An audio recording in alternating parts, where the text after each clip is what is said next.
We're live, baby. We're live. Are we? Awesome. Yeah. Welcome to Combination. We're glad you're here. And good evening. If you're here for the first time, welcome. Yes. And if you've been here before, welcome back. Thanks for joining us Now, once again. I know. So we do a weekly-ish trivia show. It's usually centered around comics, and not just comics, but one specific comic. So, you walk away not only knowing or maybe testing your knowledge about a specific character, but like a specific book. And Yes. hopefully you leave feeling excited about this book and you go read it and it changes your life forever and you become a better, happier person. And we see you at the next Comic-Con. Right? Exactly. Yep. So we're going back through some of our older quizzes and recording them for our YouTube channel. But starting in a couple weeks, we're going to go back to doing them live. So subscribe, watch this space, get on the Combination mailing list, which you can get to by going to combination.com and finding it. And hopefully, if I've finished the website, there's a form around there somewhere. Or you can always send us an email at thecombination@gmail.com. Right. Or you can stick around. Or leave a comment in the comments, because, Yes. we don't have a lot of that. We do that too. But anyway, we said welcome. Yes, all the good stuff. So tonight we are doing Power Man and Iron Fist. The boys are back in town, specifically.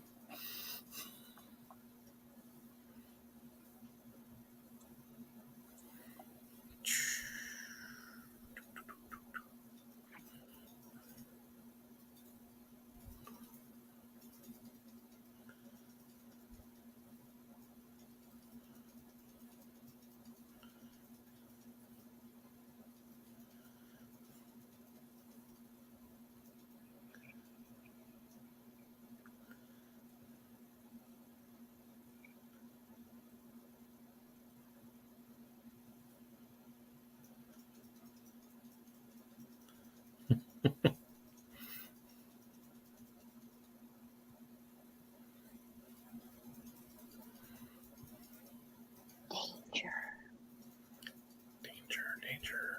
Too much power.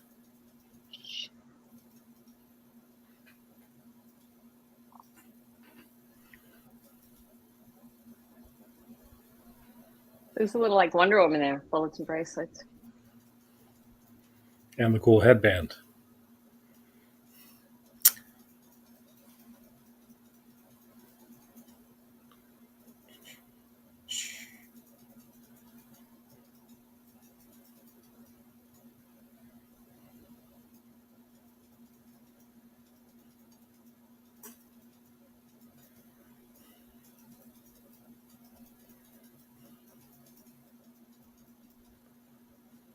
Ouch.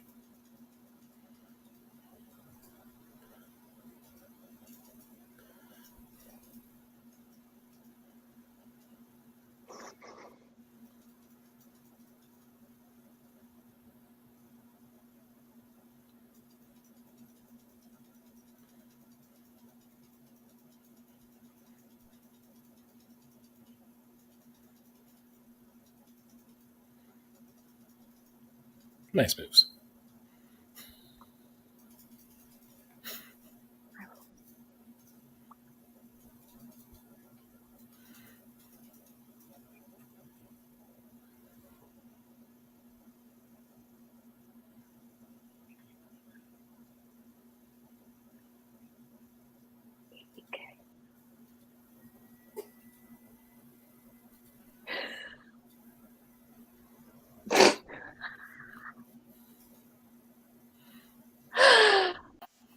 Exactly, y'all.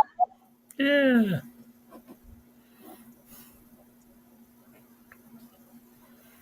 So illustrations tonight are from and inspired by Power Man and Iron Fist. Now, you might be familiar with the promo, the trailer that one was from.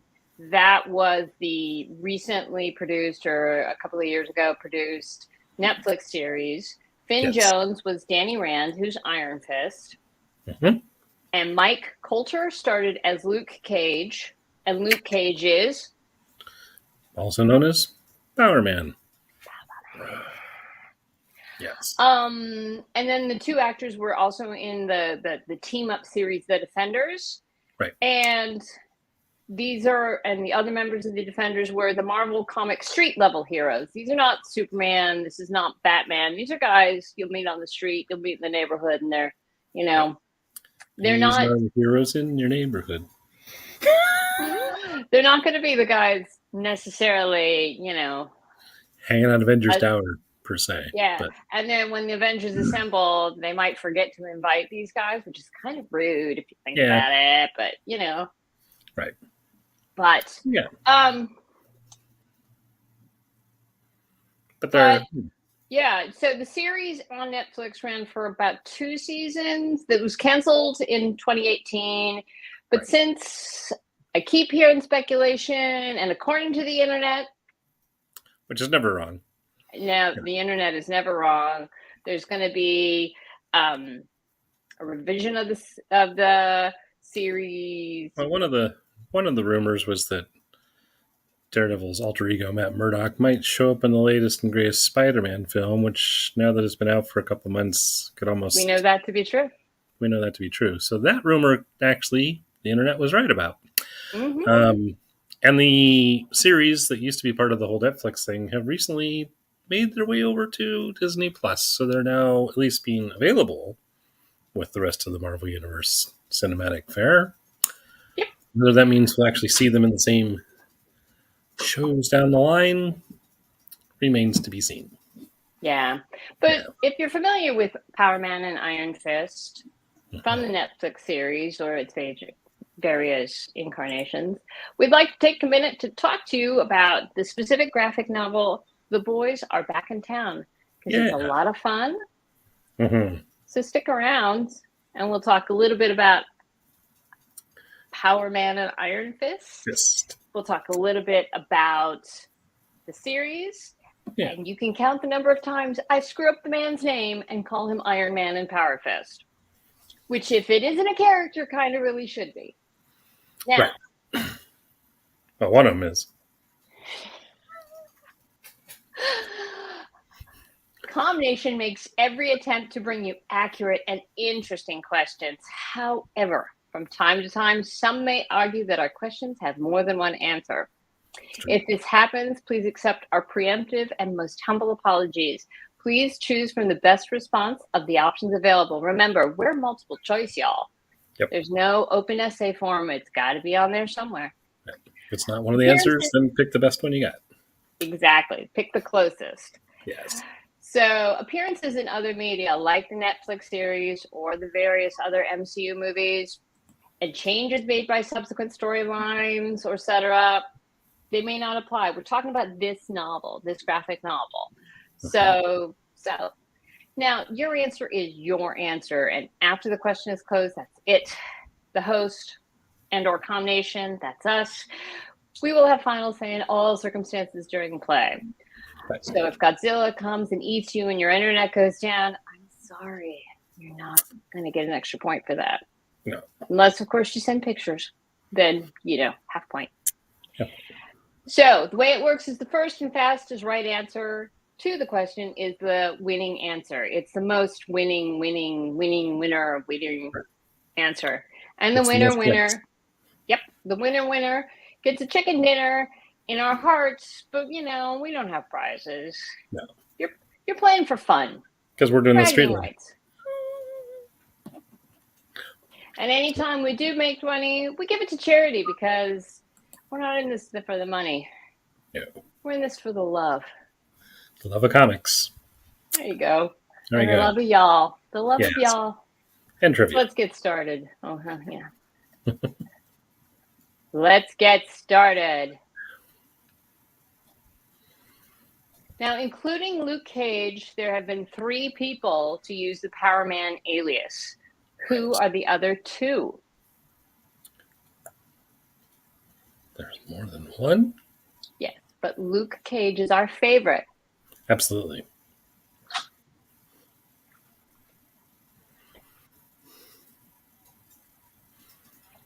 And the answer was Eric Justin and Victor Alvarez. Right. Yes. And Eric Johnston, in addition to being called Power Man at times, has also been called the Smuggler, Goliath, and Atlas. And Eric Justin has been a prominent member of both the Masters of Evil and the Thunderbolts. Now, Masters of Evil, do we think he's a superhero? No, he's more in the super villain category. A little bit. You really? Masters of Evil, that was your first clue? Or yeah. Might be a bit of a stretch, but I'm calling it. So, Victor Alvarez was raised in Hell's Kitchen, New York. Right. And Victor Alvarez was caught in an explosion and only survives somehow by sucking all the chi of those around him and temporarily getting superhuman strength and fortitude. Yeah. And if you saw the multiple choice, we also talked about the fact that DC Comics had a Power Man, has a Power Man. Sort of. Kind of. Well, they do. They had a character that's Power Man, but DC Comics Power Man is a robot. Yep. And his last appearance was in 1958, so we're thinking maybe the batteries, no matter how good the Duracells are, I think his rabbit's done pounding the drum. Yeah, he used to hang out with Superman. Yeah. So, back in the 50s. Not so much lately. And not so much in New York. Power Girl, by the way. Power Girl is also a DC character. Her origin has gone through several revisions, but she's usually some sort of relation to Superman and kind of never a robot. Right. Nope. At least not yet. And Power... Yeah, and never say never. It's comic books, y'all. And Power Woman... That's a whole other story. We'll talk more about her later. Right. On to question 2. So when was Luke Cage, our Power Man, when was Luke Cage first published?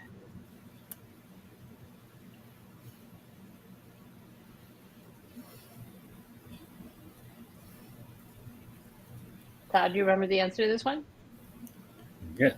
Go back in June of 1972. Yep. And for an additional no points, Luke Cage first appeared in what publication? That would be Luke Cage, #1. Yup. It's got a ring to it. Yeah. Luke Cage was originally created by Archie Goodwin, George Tuska, Roy Thomas, and John Romita Sr. Senior, yes. Now, if you've seen our Black Panther show, we mentioned Black Panther is the first superhero of African descent in mainstream American comics. Right. Black Panther first made his appearance in 1966, full 6 years, obviously, before Luke Cage. I can do math, 72, 66. Black Panther was a frequent guest star of the Fantastic Four and the Avengers. Mm-hmm. But Luke Cage was the first Black superhero, African-American superhero, to be featured as the protagonist and title character of a comic book. Luke Cage had his very own book way before the Black Panther did. It's true. Yep. And also, according to the internet, which is, and the internet is never wrong. There's rumor that he got his name Power Man because back in the 70s, the big push on Black Power. And supposedly he was just using his regular name until he stopped some bad guys. And somebody said, "Wow, how'd you do that?" He goes, "Just chalk it up to Black Power. Black Power Man." And it stuck. And those of you who are full fans of Nicolas Cage and who isn't, right, you probably know that his real name is... Nicholas Coppola. Never heard that name before. Yeah, but his screen name, his stage name, Nick Cage, came from his love of this character, Luke Cage. Yeah. According to the internet. And the internet is never wrong. Yeah. Right? Right.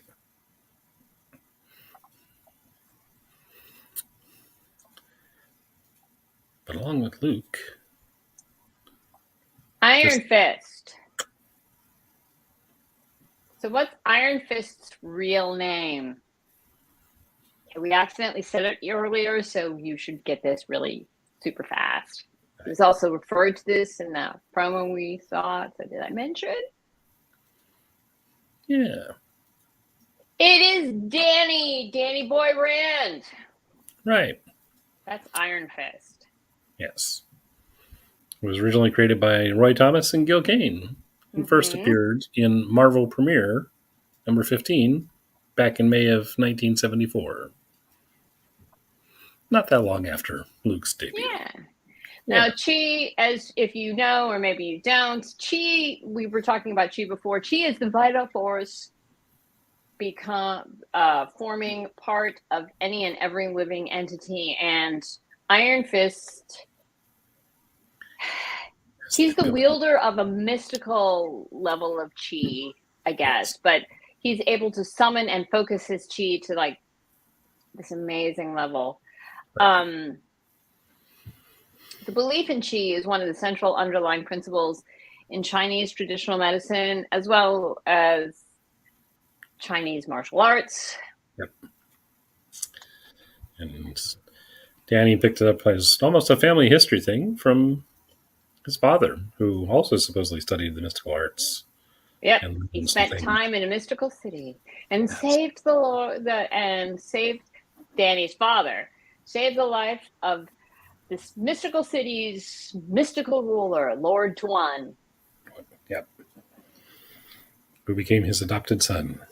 Yeah, so, and then Danny Rand's father went back to America to become a wealthy entrepreneur and multimillionaire, as you do. As you do. And then married the beautiful socialite and had Danny. Yep. And then.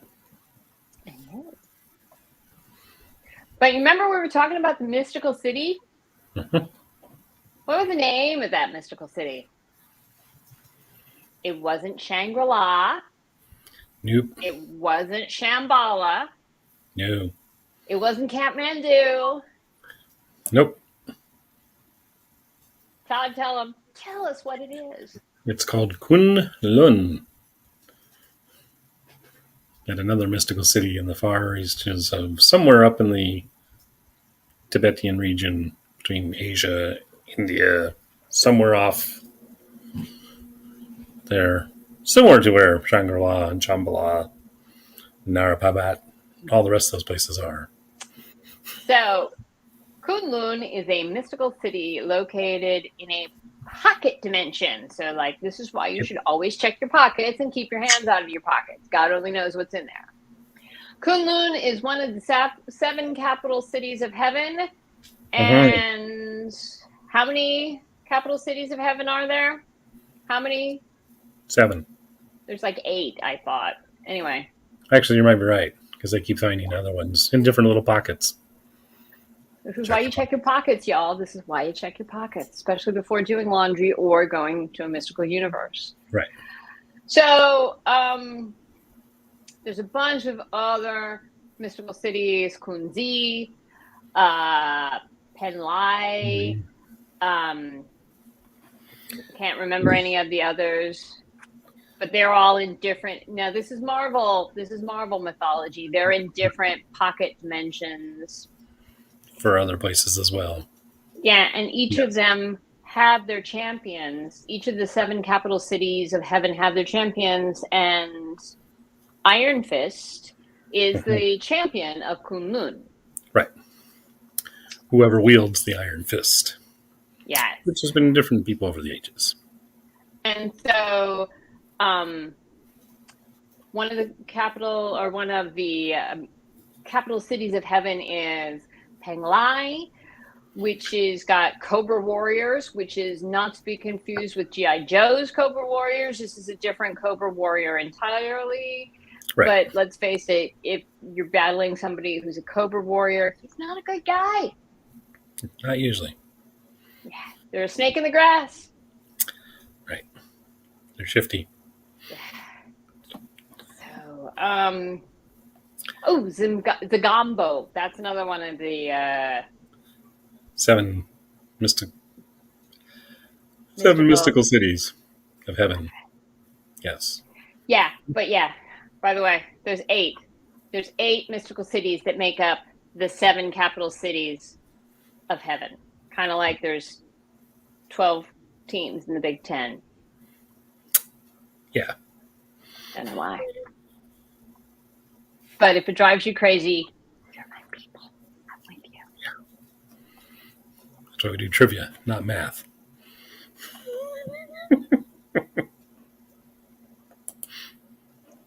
Now, Danny defeated the previous warrior of Kunlun, the champion of Kunlun. Who was it? It was not Fat Cobra. It was not. It was not Red Cobra. It was not any sort of... Cobra Commander. It was not Scarlet. No. These are all G.I. Joe characters. It was Xiaolo the Undying, who apparently did die. Y'all! So much for him being undying. Guess that's why he didn't keep the Iron Fist. Undying. So, to be clear, and Todd, tell him if I'm wrong, Danny didn't just fight and defeat Xiaolo, the Undying Dragon. Nope. He actually plunged his fists into Xiaolon's molten heart. You? Yeah. So, yeah, because this is in the city of Kunlun, in Chinese mythology, much like other mythologies, there is a mystical creature. And they run through and fight and defend their wonderful city along the way. And somewhere in that process, when he was fighting Xiaolu, the only way to actually stop him was to basically shove his hand through his heart, which is what got him all the chi and Iron Fist. Now, and by the way, those of you who know enough to know enough, the mythos of the city of Kunlun, okay, it's supposed to be thought to be, there's actual mythology about that predates Marvel mythology. It's like, think of it like Mount Olympus in Greek mythology. It's like everybody kind of assumed it was over there somewhere, but nobody really knew where it was and nobody could really find it. But the mythical Kunlun, there actually are Kunlun mountains in China, but but there's not a pocket dimension there, so don't go to China. Don't look for them. No, don't sell all your belongings trying to find it. I mean, but it is. Might be a lovely place to visit. Let's go. But it's like there are actual roots of the Marvel comic book in real mythology. Yeah. And, that was actually that's where Danny Rand's dad, Wendell, and his family, it's where they were going. And then chaos ensued, shenanigans occurred. There's various other books that you might want to dig into if you're interested. But, yeah. We'll talk about the background of Danny's father and business dealings and all the rest of that stuff. But, Danny, he leaves Kunlun because he's going to New York City because he wants to find good pizza. Oh, really? Why else could he want to go? Right. Yeah, really maybe his show or two. So, when did Power Man and Iron Fist first team up? Now, this is one of those, this is not when they first met. Not when they first met, when they first teamed up. Right. Okay? Fought side by side. And said, hey. It was April 1978. Now, for an additional no points, Todd. Issue number, book name? That was in Power Man number 50. Which was renamed at that point as Power Man and Iron Fist. Yes. Now, yes. Power Man and Iron Fist both met and Power Man number 48. Yes. But they didn't team up until Power Man number 50. And I know, because you didn't marry your wife on the first date, did you? Nope. Wanted to make sure maybe it possibly worked out. See if we got a little bit of chemistry. You waited till your third date. Yeah. And what could possibly go wrong? Anyway, so according to the internet. Right. That ever so accurate internet. And the internet is never wrong. Marvel decided to combine Luke Cage's series with Iron Fist in order to save both characters from full cancellation. Yes. So now, a little bit more about Luke Cage. Mm-hmm. He was born and raised in Harlem, New York City, which is in no way, shape, or form a mystical city, and has really great pizza. Lots of other cool things, but yeah. But you can find it. Just take the train. Yeah. Luke Cage was sent to prison for a crime that he didn't commit. Darn it. Because he's a good guy. He is a good guy. Yeah. I hate when I get sent to prison for a crime I didn't commit. Yeah. So, Luke Cage kind of never bothers with fancy costumes. No. No, back in the 70s, he briefly had that kind of headband-looking thing, which they did a quick little homage to in that nice Netflix moment. But, that was a different style and a different time. But beyond that, he pretty much just wears, bright, flashy shirts and pants. Kind of yellow shirts. Yeah. Yeah, it's good looking. Hey, Todd, it's not covered in Power Man and Iron Fist, The Boys Are Back in Town, but Todd, do you remember what the storyline was, how Luke Cage and Danny Rand first met? Well, pretty much. Luke was being blackmailed by a character called Bushmaster. Who appeared in the Netflix series, yeah. Yes. And he goes along to try and stop him, and along the way they run into Danny Rand, who, if I remember correctly, is also trying to stop Bushmaster for other reasons.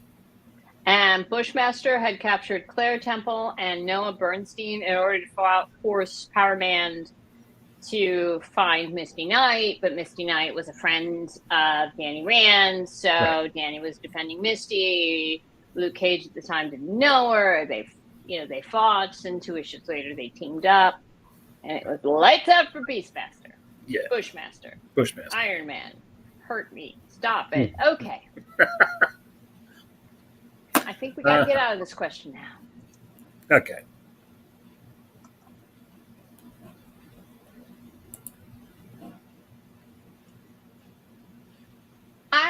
Power Man and Iron Fist have a business called? Yeah, it's got incorporated. Hung on a shingle, so to speak. Heroes for Hire. Yeah. So, Heroes for Hire. Gee, Todd, were they dog walkers? Nope. Were they going to come and could they help fix the hole in my floor? Only if they smashed through it, probably, but So, Heroes for Hire was a small business licensed by the state of New York. Very important that you have your licensing, y'all. Yes. And Heroes for Hire offered a full line of professional investigation and protection services. Yep. Heroes for Hire would not knowingly accept jobs involving extra legal activities. Yeah. So some of the other, if you were looking at our multiple choice, some of the other options that we had X Factor Investigations, which is a detective agency run by Jimmy Madrox, the multiple man. He's his own staff. He just, keeps copying himself out there to hit the streets and cover all the bases. And one of our other alternate answers was Nightwing Restorations, which is a detective agency run by Misty Colleen Knight Wing. and Colleen Wing. Not to be confused with another Nightwing who's also a detective, but that's a whole other universe. Different. Never heard of him. Don't know who you're talking about. Nope, nope, sir. Colin Wing, by the way, is also known as Lady Samurai.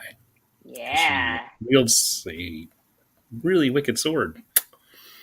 And Mm-hmm. Colleen and Misty together, they're sometimes referred to as the daughters of the dragon. So seriously, do not Do not mess them. with these two. No. I know.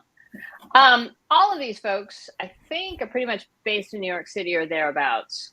For the most But part. I know that Nightwing Restorations are.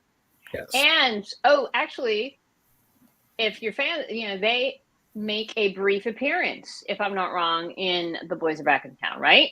They do. Yes. Oh, and one of the other questions we had, or one of the other answers we had on our multiple choice was Borderline Investigations. Yeah, which is a team of ex-millionaire Frank Drake, Detective Hannibal King, and of course, Blade, the vampire.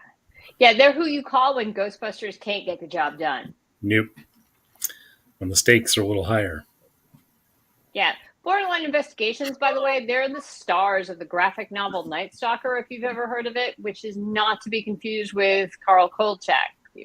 Who was another detective and Night Stalker, chasing after vampires and such. But yeah. Oh, and those of you, for an additional no points, those of you who are familiar with the Blade movie, Blade Trinity, will remember that Blade was portrayed by Wesley Snipes, and then Hannibal King was portrayed by Ryan Reynolds. Yeah, I think this was pretty much his first superhero role, although not his best. No, definitely not. But I do think that he's kind of worked his way up to slightly better and then slightly better. I think he's got a future as a movie superhero. What do you say? Yeah. Well, we can always start a betting pool on it and see what happens. So at the beginning of The Boys Are Back in Town, the graphic novel we're talking about, Luke and Danny meet with their former office manager named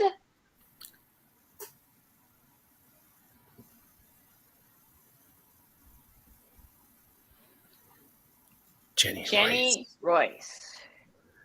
Yeah. So Jennifer Royce, also known as Jenny or briefly as White Jenny. Yeah. She was the secretary and office manager for Heroes for Hire, the detective agency that was run by Iron Fist and Luke Cage. And Jenny ran the office until the team disbanded and the business sort of stopped. Yeah. We're not going to go into that of like what happened to make the team disband. It's a different graphic novel, and we think you should look it up. But Todd, why did Luke Cage found Heroes for Hire in the first place? Well, basically, although he was trying to be a good superhero and be on the street level, he needed money. So, he hung up a shingle and charged a fee to occasionally go out there and help folks. Yeah. He took his clients from the community. Yeah. And he didn't always work for money, but when he could, he did. Yeah. So, the occasional pro bono case, too. So initially, do you remember the first location of the Heroes for Hire office? Yeah, it was on Times Square above the Gems Theater. But eventually, they had offices up on Park Avenue. And moving on up. Yeah. Can you imagine the business insurance for the Heroes for Hire? No. So talk about knocking holes through floors. Those of you who are familiar with the Netflix series, you will remember Jerry Hogarth, right? Yes. Yeah. Now, in the comics, Jaron Hogarth is in both Netflix and the comics.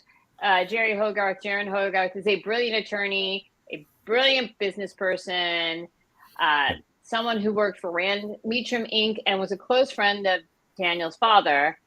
Horrend. Yeah, but in the Netflix series, Jaron is played by Carrie-Anne Moss, and in the comics, he's a man. Yeah, he's what you almost expect to see of a corporate lawyer type from the 70s. And Middle-aged, Carrie-Anne Moss is balding. way cuter than he is. Oh, yes. Way. Oh, Yes. Much more stylish. yeah. So they're meeting Jenny Ross, Jenny Royce, and she was in prison for not Murder. jaywalking. Sorry. Jumped the gun on that.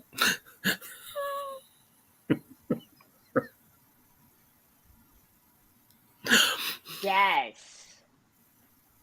All right. So when Heroes for Hire closed, and we're not going to go into why, but when, Jenny went to work for Crime Buster. Yeah. Now, Crime Buster's real name was Eugene P. Mason. And Crime Buster, he could figure he could do the same as Luke Cage. He wore a costume and a wig, and he called himself a hero for hire. He was trying to be a superhero for money. Right. But yeah, no. Didn't quite work the way it was supposed to. He had a lot of really shady business dealings with some shady people, and he would take on the not so innocent clients, and he would help with the extra legal activities, and he hurt people. He was not good. Yeah.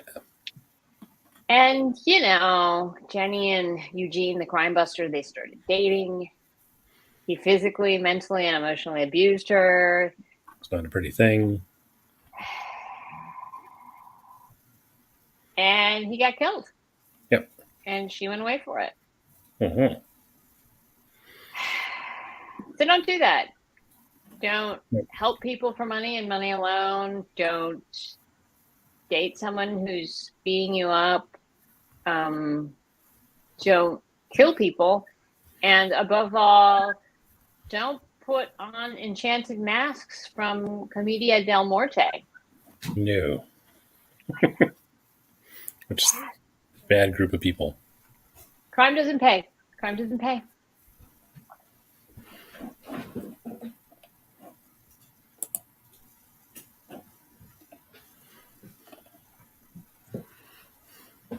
Yeah. So they're seeing Jenny. Jenny's out of prison. She says, "Hey, y'all, can you do me a favor? Can you go recover what?" Something I had before I got sent up the river. Jenny asked them to recover her grandmother's necklace, but it's not. It may not be her grandmother's necklace. No. Okay. Now, Jenny had a very hard time in prison. Although I don't think a lot of folks have a good time in prison. Todd, have you ever had a good time in prison? Well, thankfully I've not really had to find out, but I can't imagine it ever being a great time. Well, it's not. Trust me. Okay, I'll take your word for it. I mean, even Martha Stewart, I don't think had the greatest time in prison, but you know. When word got out among her fellow inmates that Jenny had worked for Power Man and Iron Fist, yeah, some of her neighbors were not pleased to make her acquaintance. No. And then they found out about Crime Buster, and it wasn't good. Mm-hmm. Jenny got beat up a lot. Yeah. And when Danny offers to do anything to help get her back on her feet, she says, "Hey, this necklace, which is my grandmother's, can you get it back?" Because it'd be a big help for me because it's family heirloom and kind of priceless. Yeah. There's a whole story that she tells them. Yep. So, what do you think? So, because they're kind of nice guys and they try to always help out people on the downtrodden. Yeah. So then, once they get the necklace, they realize it may not be her grandmother's. No. So, once they find the necklace, they realize it's got may have some power. Who do they go see? Because you got to go talk to people who know stuff about possible powers. Magic. And you go to see Senor Mágico. Now, if y'all are thinking, hey, they're in New York, they're Marvel, why don't they go to see Doctor Strange? Well, They do. yeah. But this is street magic. This is not mystical stuff. This is street stuff. This is their street heroes. This is street magic. So And they find out, they first go to Doctor Strange, but, you know, it's street magic, also known as okie dokie magic. That's a technical term. Yep. And this is a lesser form of magic. It's just not at a level that Doctor Strange plays with. It's way beneath him. I think he actually says that. So they got to go find. He's got a doctorate. It's not doctor level. So they got to go find the neighborhood pharmacist level of magic. Right. So look up Senor Magico. Yes. And the stone provides untold power, the stone in the necklace. But at what cost? Well, that's... Because, anytime you get that awesome power, it tends to come with all sorts of... Read the fine print. Read the fine print. Mm-hmm.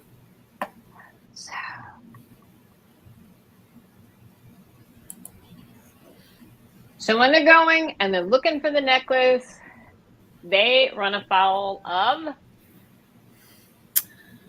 somebody else out there in the world of crime. Lonnie Lincoln, also known as Tombstone.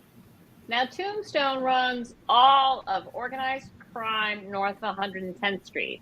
Yeah. And this necklace may or may not have been in his position at one time.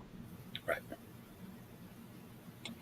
And there was a bunch of, again, if you saw our multiple choices, there was other folks who actually are in Boys Are Back in Town and were the alternate answers.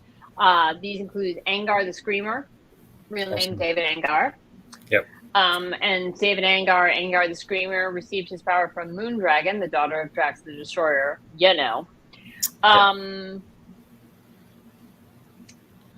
Who also fought against Daredevil and Iron Fist at various times. Yes. Yeah. They're big into Angar management. Mm-hmm. I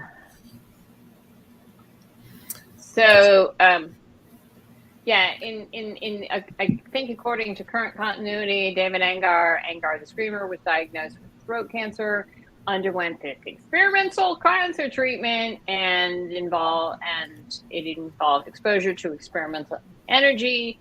And while that shrunk his tumors, it also left him with a voice that triggers the central nervous system and induces immediate catatonia. As you know, frankly, it's a sound rivaled only when Todd and I sing. It's like that evil. Yeah. Guaranteed to take you out in one screen. That's why we don't sing. Another folk who's in the book and was one of the alternate questions was Dontrell Cockroach Hamilton. Yeah. Was Major Hitman in New York. One time, Cockroach actually shot Luke Cage with a custom 6-barrel shotgun. Ow. But Luke Cage was okay. The shirt, not so much. Shirt didn't make it, but he. And Cockroach, the character Dontrell Cockroach Hamilton, is in the Netflix series. Yep. He was played by Dorian Missick. Mm-hmm. Parker Robbins was one of our alternate answers. He's also known as the Hood. And he stole, was it Dormammu's? Yeah. Red cloak and boots? Yeah. Yep. And Dormammu got really upset. Yeah, that Dormammu got really upset that somebody stole his shoes, as you do. I don't know, was he bowling and he left his shoes there? And then anyway. By the way. All this, Take somebody's shoes, it's like taking somebody's soul. Yes. Wait, I just got that. Oh, God, help me. So Luke Cage has a unique superpower, namely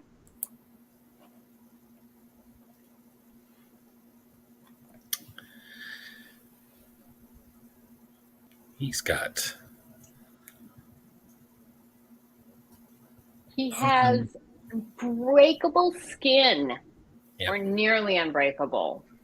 Yeah, it takes a lot to get through his. And this doesn't, and it's like we say unbreakable skin, but it's at a cellular level. So his muscles are pretty unbreakable. All of him is pretty unbreakable. It must be quite a pain for him to shave. I'm just saying. Luke Cage possesses the superhuman strength. Did we mention the unbreakable muscles, stamina, and all of that? Yeah. He has had surgery, etc. It just takes a minute. Luke Cage doesn't have super strength, though, just to clarify. But he can lift up to at least, what? Yeah. 50 tons? 50 tons. So he'd be able to pick me up, unless, of course, I've had dessert, and then probably not. Yeah.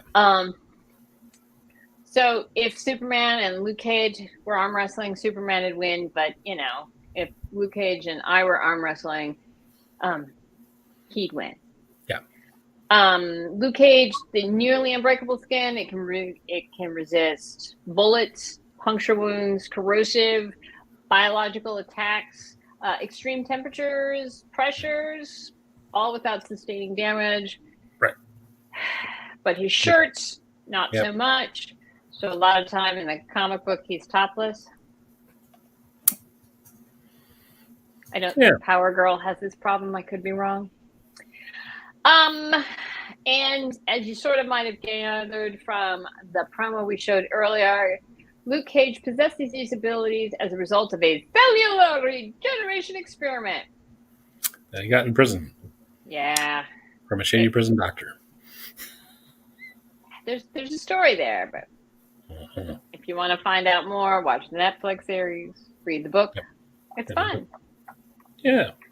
Now, if you're thinking this through, as Todd and I do, one of the problematic things is if he suffers internal injury, and that is possible. If there's too severe for him to heal on his own and they require surgery, Luke's skin has been lacerated by highly powerful medical lasers or weapons composed of adamantium. But I don't have those in my cupboard. Do you? Nope.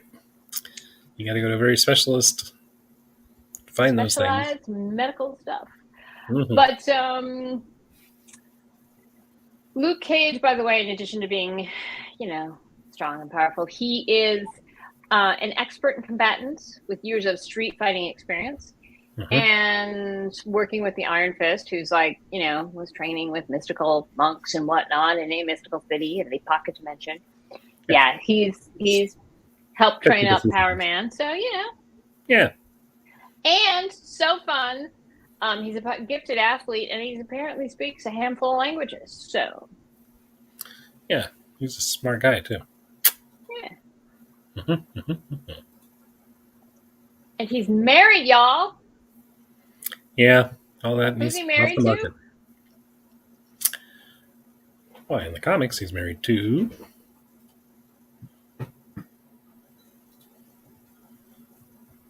Jessica Jones. Now, if you're familiar with the Netflix series, yes, Jessica Jones was in the Netflix series. And if you're familiar with the Netflix series and only the Netflix series, they didn't get there. No. But if you're familiar with the comic book and the comic book continuity, they got there. And it's a really great story. And I would encourage you to go find the various graphic novels, dig them out.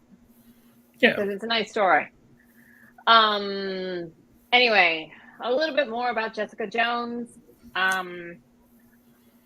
When she was first trying to be a superhero in the comics, not in the Netflix series, she called herself Jewel. Not to be confused with the pop singer. Yeah, exactly. Yeah, Jessica Jones is not Yoda, y'all. No. So Jessica Jones was an active superhero for about 4 years, and then she met Killraven, the Purple Man, much like she does in the Netflix series. Yeah, and she was under his control until she encountered the Scarlet Witch. Yeah. And the Scarlet Witch helped her back. Mhm. And let's see, she's subsequently trained herself to be resistant to telepathy. She's also an experienced private investigator. She's a heck of a good fighter. Yep. She's pretty tough on her own right, which is why she and Luke get along. Although, Yeah. over time, the relationship's had its rocky moments.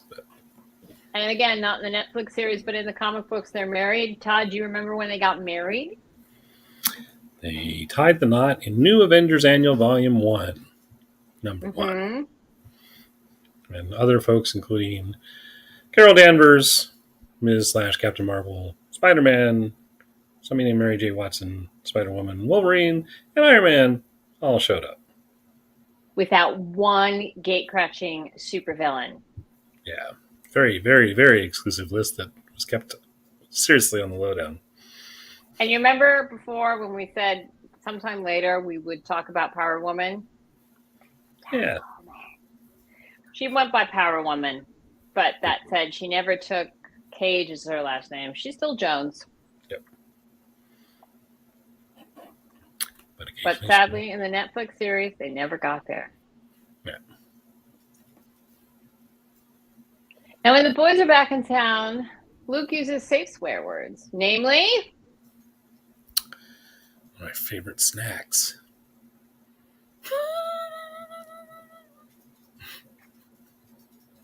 Because who doesn't love a little... So, sweet Christmas, that's something he says a lot. Yeah.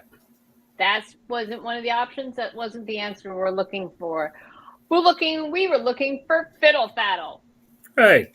Like I said, one of my favorite snacks. Times, rather than saying something a little bit more colorful, he says, "Oh, fiddle faddle." Yeah. Also, they deal with a villain who is a bad knick-knack paddywhack. That's right.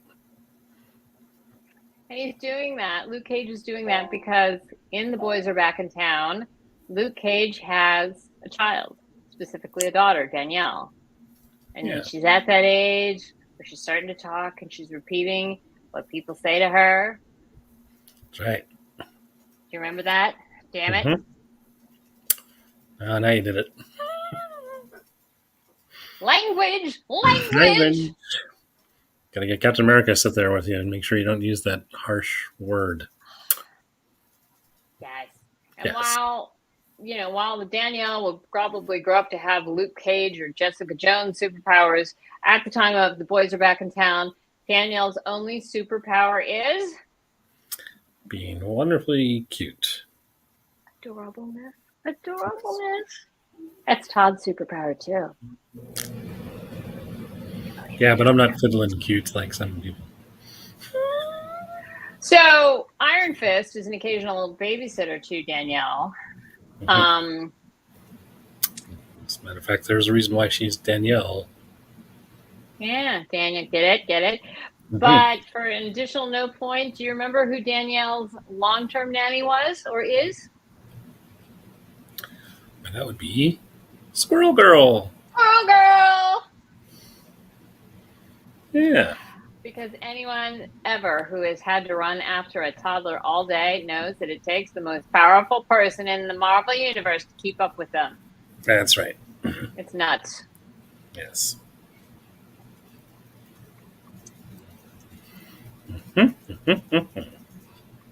So again, tonight's book was Power Man and Iron Fist. The Boys Are Back in Town. Yes. The official blurb is as follows. Power Man and Iron Fist are tracking down a mystery with all the ingredients of a classic Heroes for Hire tale. We know you've been waiting to see Luke Cage and Danny Rand back together and back to street-stomping basics. They are the best buddy team in comics. Reunited at last. Yeah. Okay. Luke Cage and Danny Ryan, the Heroes for Hire turned Avengers, are going back to street-level basics, and there's a mystery to solve. Expect old friends, a lot of which we named, hired goons, some of which we named, crime lords, we mentioned a couple of those, weird magic, did we mention Signor Magico? Plenty of power, woo! a flurry of fists, iron fists, Mm-hmm. and as much bromance as you can handle. Yeah, absolutely. It's going to draw in crime lords, hired goons, old friends, but which will cause the most trouble? My money's on the toddler. I'm thinking. Anyway, when a villain gets their hands on this mystical super soul stone, the Big Apple may end up poisoned by magic, unless Luke and Danny can put a stop to the plan. Yeah. We'll have to fight through all the villains and all the thugs along the way. So, Luke's going to bring the power. Danny brings a fist. You bring the snacks. It's a good time. Snacks. Yeah, it is. It's a really good book. It's written by David Walker, and the art is done by Sanford Green and Flaviano. Yeah. Yes. David Walker's written some other great stuff, including some BBC productions, worked for the New York Times, New York Daily News. Yeah. Yeah. Oh, but the thing that's most fun, I think, about David Walker, he produced one of the definitive documentaries on the topic of blaxploitation films, which the title of, I believe, was Macked, Hammered, Slaughtered, and Shafted. Yes. And David Walker's publication Black as Mofo became internationally known as the indispensable resource guide to black films in the 70s. And he is co-author of the book Reflections on Blaxploitation, Actors and Directors Speak, and he's probably the only person I know other than me who is probably seeing Cleopatra Jones in the Temple of Gold. And Sanford Green, the artist, has worked professionally in comics illustrations and related industries for about 15 years, including some stuff for Marvel, as well as DC, Dark Horse, and Image. And along with Power Man Iron Fist, has done covers for Black Panther and Luke Cage. He's currently working on a creator-owned line of comic series and the anticipated Bitterroot, a dark fantasy action series published by Image Comics, which is set during the Harlem Renaissance. Yep. And Flaviano, who I think did some of the stuff, maybe his full name is Flaviano Armentaro. I'm sure I've mispronounced it, so I apologize. But he's from Italy, so maybe he doesn't understand what I'm saying. And he has worked on primarily DC Comics, Marvel Comics, and Boom Comics. Yes. But good stuff all the way around. So once again, we are Comm Nation. Yeah. Thanks for coming by. We're hoping to go live soon, but in the meantime, you can check out our videos on this video channel. Yep. You can give us, you can check out the website, which any day now I'll actually finish. You can send us an email and tell us how wonderful and amazing and whatnot is at the.com.nation@gmail.com. Click on the subscribe link below and follow the other videos we might have up and running. Yep. Read comics. Have a great day. Be good to people. And don't take money for being a good guy. No. Hey, have a great week and come back. We'd love to see you again. Yes.